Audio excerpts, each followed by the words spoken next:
Alrighty, guys. My goodness, I'm still here. I'm still here. What's going on? This is the Instant Classic Wrestling Podcast, the only podcast as always, and I mean always, Instant Classic. I wanted to talk to Casey a little bit, and anyone else who would have joined, but no one else joins us. So whatever. Um, but I wanted to talk to Casey about kind of just a little discussion about like what wrestling is missing, particularly I guess you could say WWE. You maybe could say TNA to a certain degree as well, but more so WWE because like we're always like I want the Attitude Era back, but then we realize the Attitude Era, as far as from a wrestling perspective, wasn't the greatest thing of all time anyway. So it's kind of like as wrestling fans, we don't know what we want. I feel like, but like this is more so to pinpoint, I guess, more so the casual fans, the fans who kind of left wrestling after the Attitude Era more so, because I actually had a discussion at the television studio that I interned for. I had a discussion with some guys there that were talking about just professional wrestling and kind of their favorite superstars they really liked. Like, they were talking about more so it was like Stone Cold and The Rock and stuff like that. And I was just like, I guess, posing the question, like, what is wrestling missing? Because if you ask these people, I bet you if you go and ask wrestling fans or former wrestling fans who just don't watch it anymore for whatever reason it is, they're not going to give you like a logical reason. They're going to say I grew out of it, or they're going to say they're not going to know. They're going to be like, I don't know. I feel like, and that's kind of what I was thinking about. I was like, what is it? What is wrestling missing in general? Now, I personally feel like wrestling is missing that over the top character that can definitely connect with everyone. Like, and that's what I felt like Stone Cold was. That even Hogan to a certain degree was. Either he connected with you positively and you liked him a lot, or he connected with you negatively, which really with Austin, it was kind of hard for him to connect with you negatively. But I'm sure there were people who didn't like Austin. And that's kind of how I felt about it. I was kind of like, maybe it was the over the top character because, like I was saying, in the Attitude Era, it wasn't like, I feel like the Rock and Stone Cold, they put on good matches. Don't get me wrong; they were good workers, but I don't know if they were even up to the standards of what we see today. Some of the wrestlers we see who traveled the world and done their thing. Like it wasn't. I feel like it wasn't necessarily an emphasis on wrestling. So I don't feel like I don't personally feel like it's wrestling. I feel like it's more the character and the storylines that we really that's what kind of the casual fan really cares about. But Casey, I guess kind of an opening point. What do you feel like wrestling is missing? I guess, and we can kind of just pinball off each other if we have any more statements to make. Well, first of all, for returning fans of the Instant Classic Wrestling Podcast, I'm gonna give you a little backstage little. These are Mauro Cole Ross's ties, and if you haven't met Mauro Cole Ross, I'm sure he'll make a return in 2017. The greatest announcer of all time, Mauro Cole Ross. Anyway, kind of like we were saying before your computer so rudely decided to just go, screw you guys, I'm out. Because that's what it did, basically. It said, screw you guys, I'm out. I think I agree with what DJ was saying. I think we don't have that. I mean, to an extent, we do have the over-the-top characters, but like I was saying before, back in like the Attitude Era, for example, because that's the big main example that everyone always brings up, we had The Rock, Austin, Undertaker, Triple H, Mankind, later on, Kurt Angle. You had multiple of those over-the-top characters. So it kind of, if you didn't really attach to one of them, there were other ones that, kind of every fan could have their favorite. Whereas I feel like now WWE maybe pushes, if you're lucky, two over-the-top character, like big main guys. And we see that with the women's division just in general. We're pushing the two people going after the title, and that's it. And that's fine. That's all fine and dandy. But like, what if I don't give two craps about Charlotte and I don't like Sasha Banks? Then what do I do? Oh, good luck. So it's like if you don't like one or two of them, oh well, oh well. Because everyone else that you like, we're not going to do anything with. We're not. And I think that's another thing is, I was trying to say this before DJ's computer decided to, kick us off before. I think they need better creative teams. I was trying to say before, even like The Rock, Austin, all the big names that we think of now had different, iterations of their character, and we went from like stunning Steve Austin to Austin with the $1 Million Man to Stone Cold Steve Austin. The Rock had multiple different changes in his character. I feel like now WWE will debut somebody, and if the character doesn't work, they're like, oh well, let's just completely give up on this. Let's not try to find something that works. Let's just completely give up on it. We have all the money in the world, wrestling company wise. We could make this guy a star, but nah. Let's just go the easy way and just give up on him. And it kind of trickles down to the fans. I feel like we realize that they don't care, so why do we care?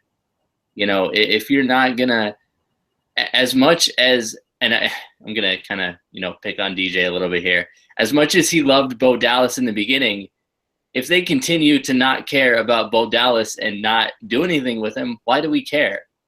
Why, And it's like we talked about this before with Dolph Ziggler.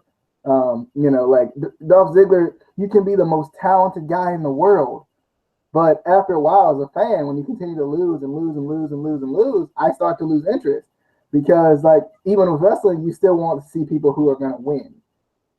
And like, I felt that, like, I know you didn't personally, but I felt the same way about Dean Ambrose.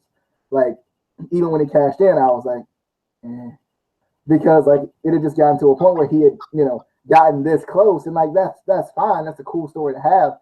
But when every person has it, it's kind of like it loses its luster to me. Yeah. But like you mentioned the Daniel Bryan storyline too last time, and that was kind of one that like resonated with a lot of people. And they have like the underdog character that they could do that with. And I think like Kevin Owens could definitely be a guy that could resonate with a lot of other people, just because he's built differently. He's built differently though. He is. He's like, I feel like he's more relatable. I say this all the time about Kevin Owens, but it's true. He's more relatable just from a physical standpoint. You're like, you look at that guy and you're like, I could be that guy, and like, I think that's kind of how Austin was too. Like Austin he didn't have like the rock star abs and the great hair. Well, he did for a little bit. He did have a great hair. I tried it one day. It didn't work. But he didn't have like the stunning hair anymore. He was just kind of, I'm rough, I'm rugged. I work hard for what I want, and that's what it's all about. And I like to drink a little bit too. And I think that's kind of what it was about. Stone Cold that really got people behind him because I was talking to that certain group of friends, and they were talking about how Triple H was kind of generic, and I disagree. Like, although I hate Triple H, but like, still I disagree because I thought Triple H still one of the greatest of all time. I don't care. Like I hate him, but one of the greatest of all time. I had to admit it. But like I don't think he was necessarily generic. I just think he was a wrestler's wrestler. He was more of a wrestler than an over the top character. I felt like, and plus he was a heel, so you weren't supposed to like him. As I often state, he sucks. He's not bad, but he sucks. Like I think Triple H was in that same mode. But I felt like Triple H didn't necessarily resonate with everyone. Everyone always brings up Stone Cold because I feel like it's just easy for them to be like, yeah, I can relate to Stone Cold, even to a certain degree. The Rock, like, and it was actually kind of like we talked about it too. Like it was like a black and white issue, a little bit. Like not in a bad way, but like I had some people approach me and they were like, because you're black, you should have liked The Rock more. And I'm like, but I like Stone Cold. He was just the guy that, kind of resonated with me. I don't know what it was about him. I just liked it. I mean, I like The Rock, but I always like Stone Cold over The Rock. And it was kind of like that, though. Like, it was like, I just felt like he kind of resonated with more fans than maybe, you know, The Rock or someone else may have. Yeah, and I mean, you know, I was a huge Triple H fan growing up. You know, I was a huge fan of Triple H, DX. But I think the difference between Triple H is kind of, and all the other big guy, you know, top guys from that time, is they kind of, you kind of think of The Rock on his own singularly. You think of Austin on his own singularly. You think of Undertaker on his own singularly. I feel like you don't as much with Triple H. You always think of Triple H and, you know, it's either Triple H and Shawn Michaels or Triple H and Stephanie, Triple H and DX. I feel like he never really broke out just himself, which isn't necessarily, I don't think is a bad thing. It's just. Oh, he did. I think he did during the Ruthless Aggression era because he carried that era. He carried a lot of that era. Also, unfortunately, with Stephanie all the time, and with DX. He was with someone. Yeah, he was always with someone. But till he was a heel, though, he was supposed to be. The Rock was a heel too, and he, you know, he didn't care about nobody. He was a corporate champion at one point. Austin was a heel. He didn't need nobody, except Austin was a heel that you liked, which made him a face. But he was. It's kind of like everybody, all the heels nowadays. Yeah, all the faces. Shout out to Miz for being the only true heel in WWE. Shout out to him. Yeah, but yeah, I don't know. Like I like it's hard to pinpoint. Like you were saying like before, which the video doesn't exist, but it's kind of like we were talking off camera, but on camera. You know, like you were saying before, it's like it's a hard thing to pinpoint because. You know, it's kind of like when you look at football now, and you look at football like 80 years ago, or whatever. But like there's different eras in football too, and like the sport has changed. But like, can you really pinpoint why it's changed or what people don't like about it as much anymore? Not necessarily. I think of as far as let's call it sports entertainment for what it is. Wrestling has kind of is the hardest genre to kind of pinpoint just because there's so many different styles. There's so many different styles of wrestling. There's so many different types of fans. So you're never going to be able to please everybody. You can't please the casual fan and the hardcore fan. You can't please guys who like technical wrestlers and guys who like high flyers all the time. You can't please the, you know, guys that love ultra violent wrestling and guys who like, you know, traditional, you know, wrestling. You just can't do it, which is unfortunate. And it's the hard part of kind of being, you know, a promoter, let's say, that I don't think fans really give them, you know, the credit that they deserve. That's one thing I will always give, you know, wrestling companies credit is, you know, when they do a good job, it's, you know, they know what they're doing. But, and it's tough, you know. And it's tough too with the internet where everybody can moan about everything ever in wrestling. Like more than any other sport or entertainment, however you want to put it. You know, like people can get on the internet and moan about everything. And too, it has like that stigma on it too, where like, isn't that fake? Isn't that not real? And I think that hurts it too, a little bit because people don't view it the same way they would have in the Attitude Era. That's still one thing that always gets me when people will go out of their way to say, "Hey, isn't this fake?" Like when people watch like, you know, Lord of the Rings or whatever any popular TV shows currently on, you know, whatever, or movies or anything. I don't go, hey, you know, Harry Potter was fake, right? You know it wasn't real, right? Right? You know it was fake. I like how and they say it like you wouldn't know.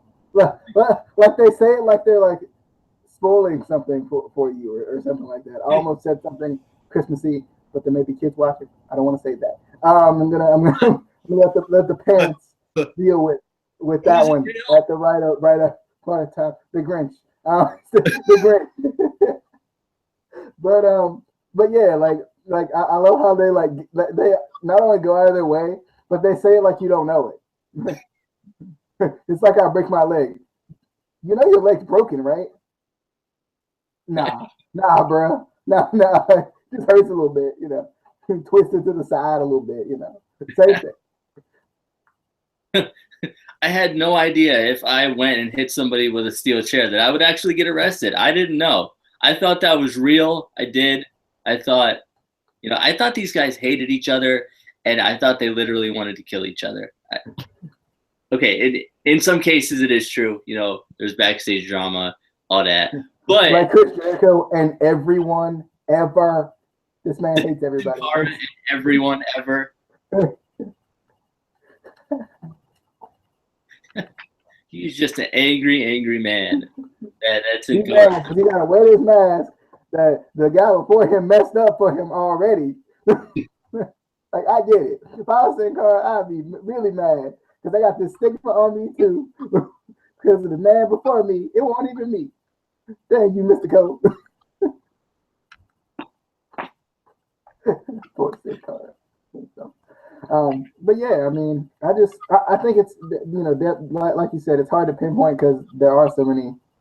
There's so many people to please in the wrestling fan base. Even with just normal like wrestling fans who watch it all the time, like it's so hard just to please us in general because it's like there's, I love Roman Reigns. Everyone else,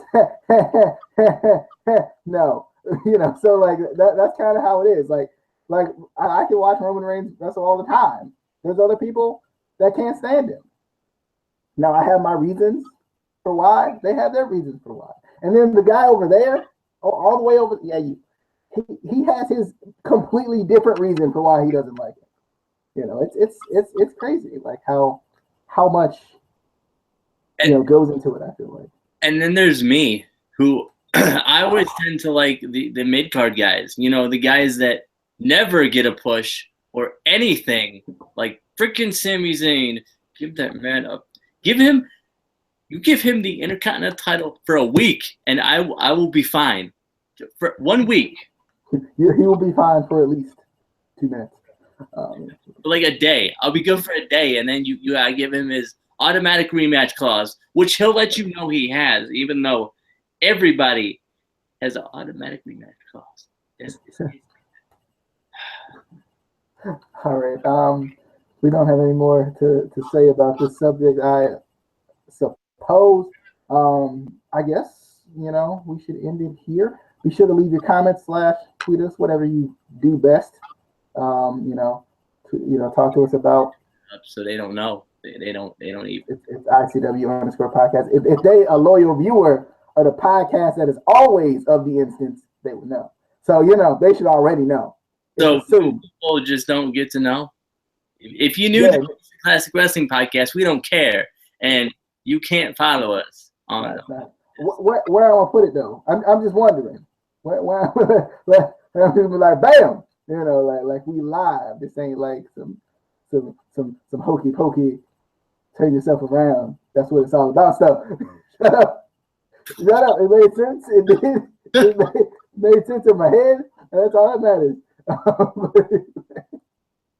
But anyway, I do want to talk about at some point in the nearest of the futures who our greatest wrestler of all time is. I'm kind of curious to see who you would say, who I would say. I really don't know. Goldberg.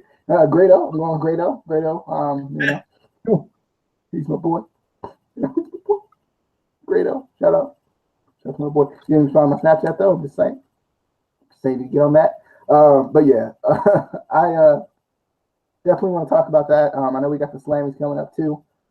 At some point in time, which is the end of 2016 already. Wow. If you would actually look at the list. I did. I looked at it and see what happened. I approved it. I approved it.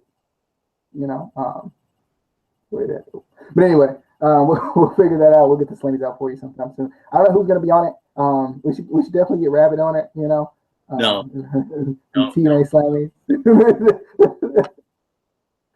we need a TNA version of our Slammy. It's gonna be like best OMG moment of the year. TNA.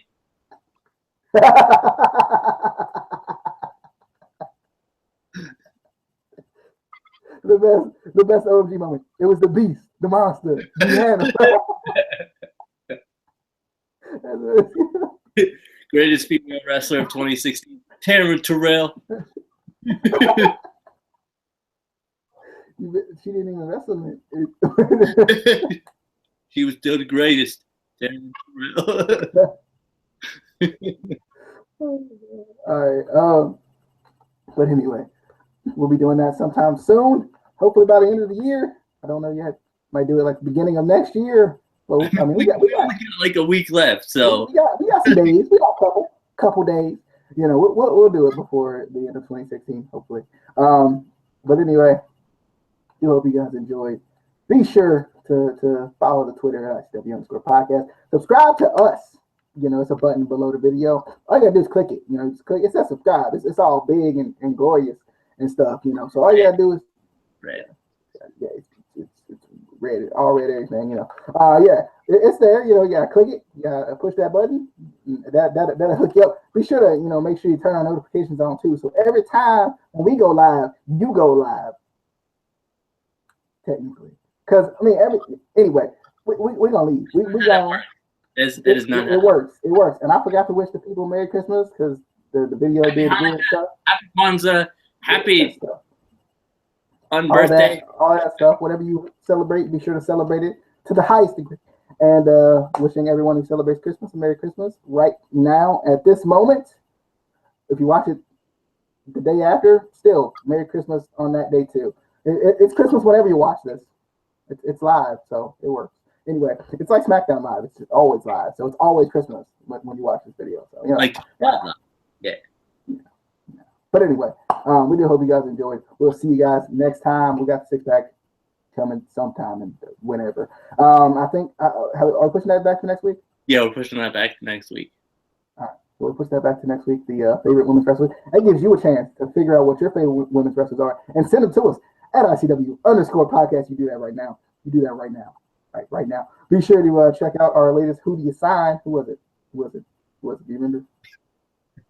This man don't even remember. Yeah, I think I picked him. I think I picked this week too. Is the bad part. The bad part about it. It was wrestler 1 versus wrestler 2. So be sure, you pick that. You pick those wrestlers. You do it. Anyway, that's about it. We'll see you guys later. Check out everything on the channel and share it with your friends on Facebook. It's getting real long. You're in the long-winded section. Attach it to a shoe and throw the shoe. yeah. Pick up the shoe, bottom of the shoe, right? You gotta staple that mug to that shoe. Staple it real hard so it don't come off. Because if it fly off, man, you didn't mess up. Take that shoe. You roll it up to a ball. You turn it side. No, and then you throw it. You throw it to your friend. Oh, also, before we finish, I gotta say congratulations to the Browns fans. You got one win. You got one. I personally would have gone all the way with all the losses because you know what? That's hard to do. I mean, you might get a Matt Stafford out of it. That's the Lions, so.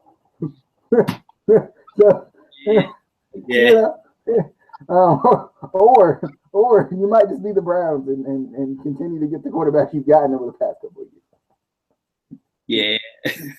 We'll talk about that more on the Baltimore Coast Show, which airs exclusively on Tuesdays around the 10 o'clock area. We had 3 episodes. Go back and check those out as well.